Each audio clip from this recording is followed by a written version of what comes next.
Deuteronomy 21. When you are in the land the Lord your God is giving you, someone may be found murdered in a field, and you don't know who committed the murder. In such a case, your elders and judges must measure the distance from the site of the crime to the nearby towns. When the nearest town has been determined, that town's elders must select from the herd a heifer that has never been trained or yoked to a plow. They must lead it down to a valley that has not been plowed or planted, and that has a stream running through it. There in the valley they must break the heifer's neck. Then the Levitical priest must step forward, for the Lord your God has chosen them to minister before him and to pronounce blessings in the Lord's name. They are to decide all legal and criminal cases. The elders of the town must wash their hands over the heifer whose neck was broken. Then they must say, "Our hands did not shed this person's blood, nor did we see it happen. O Lord, forgive your people Israel, whom you have redeemed. Do not charge your people with the guilt of murdering an innocent person. Then they will be absolved of the guilt of this person's blood. By following these instructions, you will do what is right in the Lord's sight and will cleanse the guilt of the murder from your community. Suppose you go out to war against your enemies, and the Lord your God hands them over to you, and you take some of them as captives. And suppose you see among the captives a beautiful woman, and you are attracted to her and want to marry her. If this happens, you may take her to your home, where she must shave her head, cut her nails, and change the clothes she was wearing when she was captured. She will stay in your home, but let her mourn for her father and mother for a full month. Then you may marry her, and you will be her husband, and she will be your wife. But if you marry her, and she does not please you, you must let her go free. You may not sell her or treat her as a slave, for you have humiliated her. Suppose a man has 2 wives, but he loves one and not the other, and both have given him sons. And suppose the firstborn son is the son of the wife he does not love. When the man divides his inheritance, he may not give the larger inheritance to his younger son, the son of the wife he loves, as if he were the firstborn son. He must recognize the rights of his oldest son, the son of the wife he does not love, by giving him a double portion. He is the first son of his father's virility, and the right of the firstborn belong to him. Suppose a man has a stubborn and rebellious son who will not obey his father or mother, even though they discipline him. In such a case, the father and mother must take the son to the elders as they hold court at the town gate. The parents must say to the elders, "This son of ours is stubborn and rebellious and refuses to obey. He is a glutton and a drunkard." Then all the men of his town must stone him to death. In this way you will purge this evil from among you, and all Israel will hear about it and be afraid. If someone has committed a crime worthy of death and is executed and hung on a tree, the body must not remain hanging from the tree overnight. You must bury the body that same day, for anyone who is hung is cursed in the sight of God. In this way you will prevent the defilement of the land the Lord your God is giving you as your special possession. Deuteronomy 22. If you see your neighbor's ox or sheep or goat wandering away, don't ignore your responsibility. Take it back to its owner. If its owner does not live nearby, or you don't know who the owner is, take it to your place and keep it until the owner comes looking for it. Then you must return it. Do the same if you find your neighbor's donkey, clothing, or anything else your neighbor loses. Don't ignore your responsibility. If you see that your neighbor's donkey or ox has collapsed on the road, do not look the other way. Go and help your neighbor get it back on its feet. A woman must not put on men's clothing, and a man must not wear women's clothing. Anyone who does this is detestable in the sight of the Lord your God. If you happen to find a bird's nest in a tree or on the ground, and there are young ones or eggs in it, with the mother sitting in the nest, do not take the mother with the young. You may take the young, but let the mother go, so that you may prosper and enjoy a long life. When you build a new house, you must build a railing around the edge of its flat roof. That way, you will not be considered guilty of murder if someone falls from the roof. You must not plant any other crop between the rows of your vineyard. If you do, you are forbidden to use either the grapes from the vineyard or the other crop. You must not plow with an ox and a donkey harnessed together. You must not wear clothing made of wool and linen woven together. You must not put 4 tassels on the hem of the cloak with which you cover yourself, on the front, back, and sides. Suppose a man marries a woman, but after sleeping with her, he turns against her and publicly accuses her of shameful conduct, saying, "When I married this woman, I discovered she was not a virgin." Then the woman's father and mother must bring the proof of her virginity to the elders as they hold court at the town gate. Her father must say to them, "I gave my daughter to this man to be his wife, and now he has turned against her.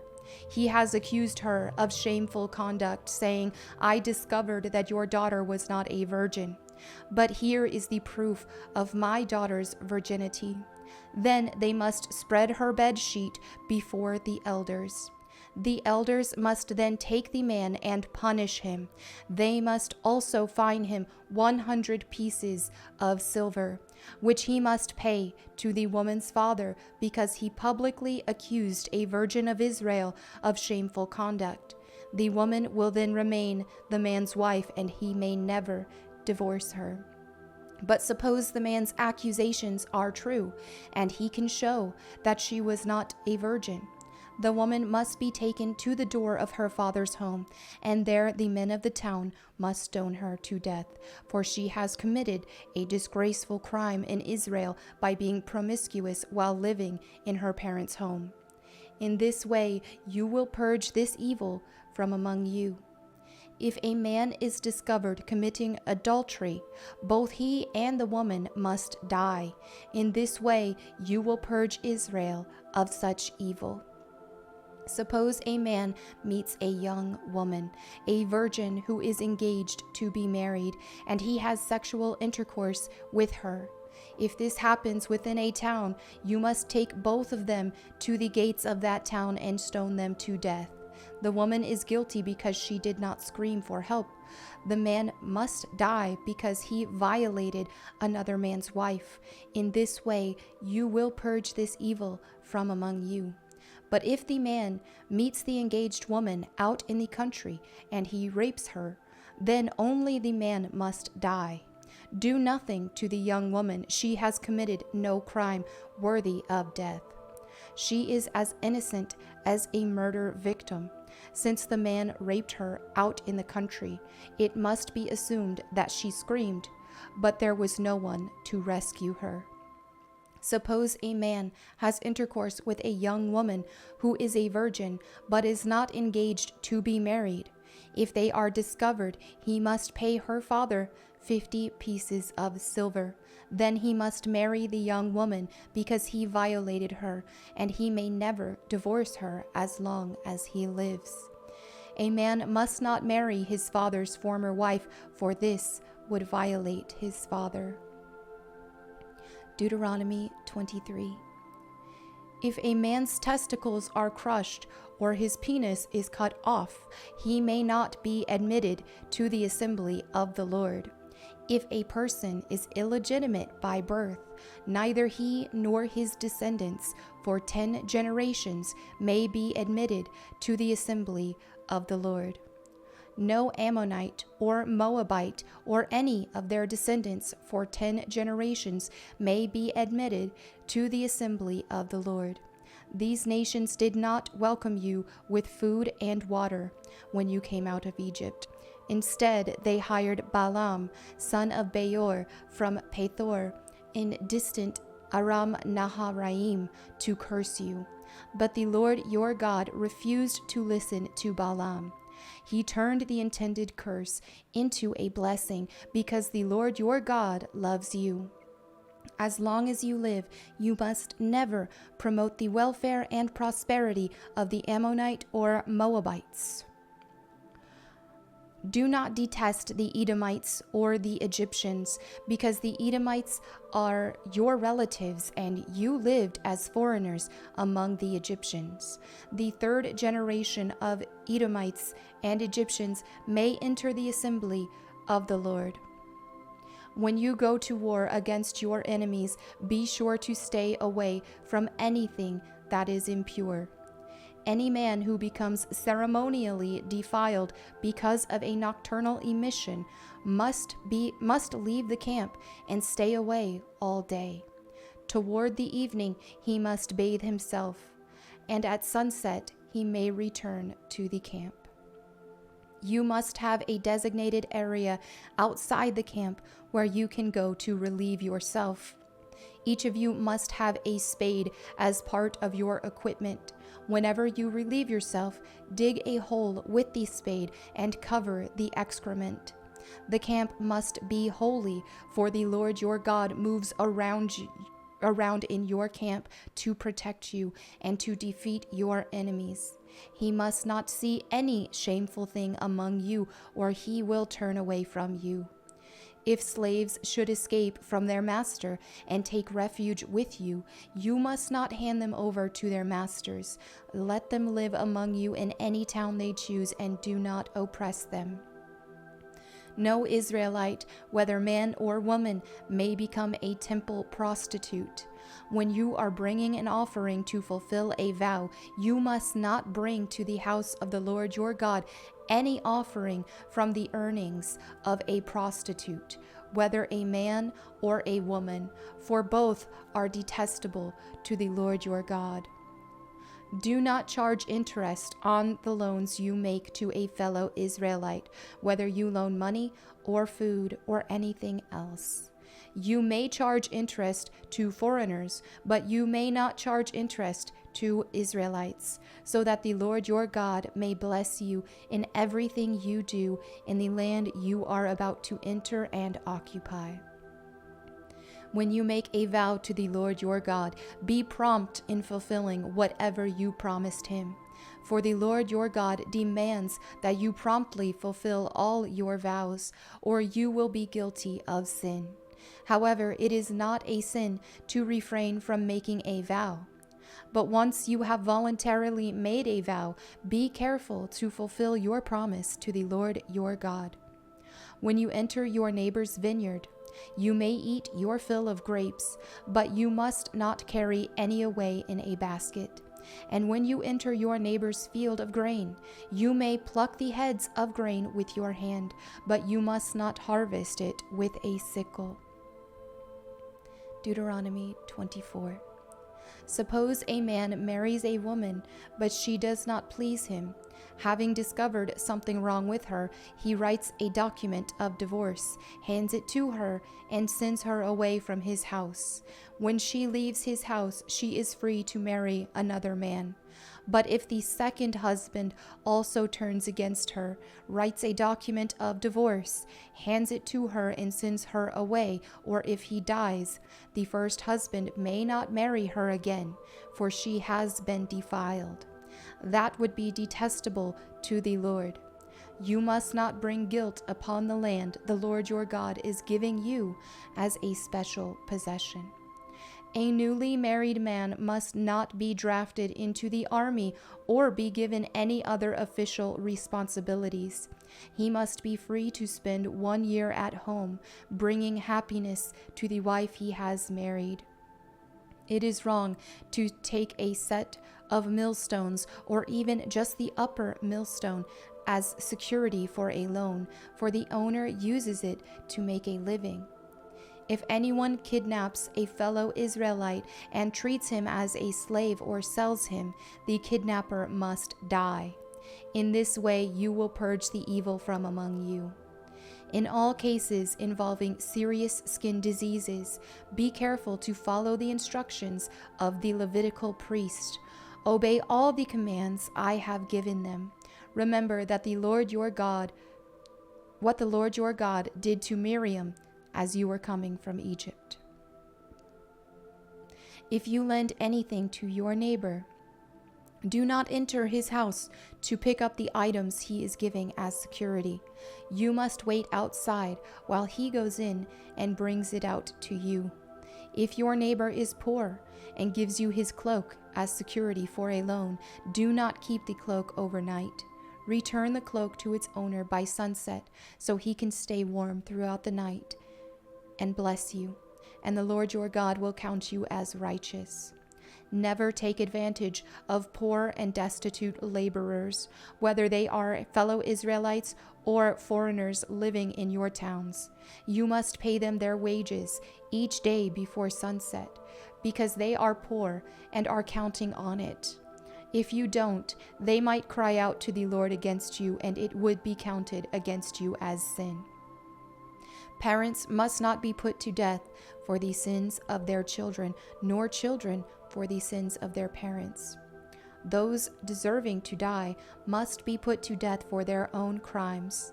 True justice must be given to foreigners living among you and to orphans, and you must never accept a widow's garment as security for her debt.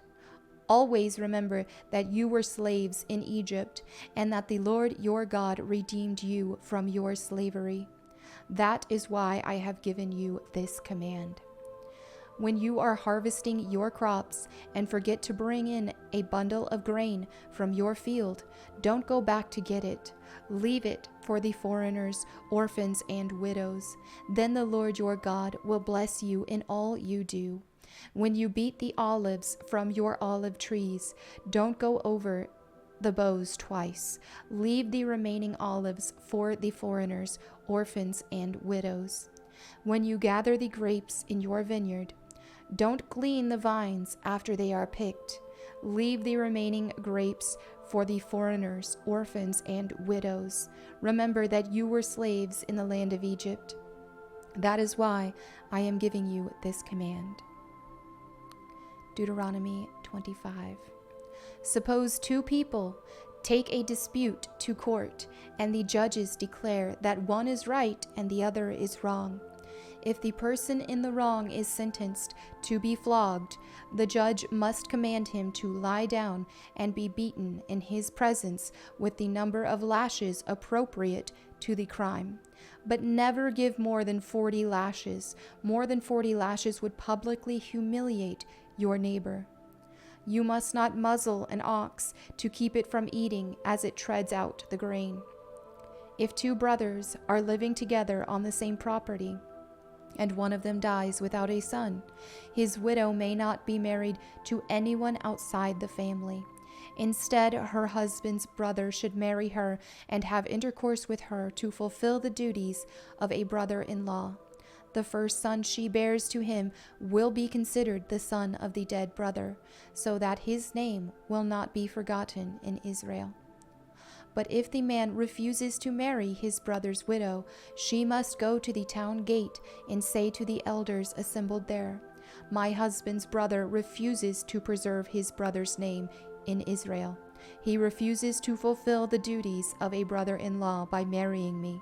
The elders of the town will then summon him and talk with him. If he still refuses and says, "I don't want to marry her," The widow must walk over to him in the presence of the elders, put his sandal from his foot, and pull his sandal from his foot, and spit in his face. Then she must declare, "This is what happens to a man who refuses to provide his brother with children." Ever afterward in Israel, his family will be referred to as the family of the man whose sandal was pulled off. If two Israelite men get into a fight, and the wife of one tries to rescue her husband by grabbing the testicles of the other man, you must cut off her hand. Show her no pity. You must use accurate scales when you weigh out merchandise, and you must use full and honest measures. Yes, always use honest weights and measures, so that you may enjoy a long life in the land the Lord your God is giving you.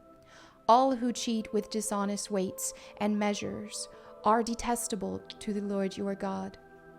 Never forget what the Amalekites did to you as you came from Egypt. They attacked you when you were exhausted and weary, and they struck down those who were straggling behind. They had no fear of God. Therefore, when the Lord your God has given you rest from all your enemies in the land he is giving you as a special possession, you must destroy the Amalekites and erase their memory from under heaven. Never forget this. And there you have it for today's Bible reading. Thank you so much for fellowshipping with me. As always, if you have a prayer request, feel free to leave that in the comments below, whether you want to detail that out or leave an unspoken request. Thank you again. I'll see you tomorrow. Bye.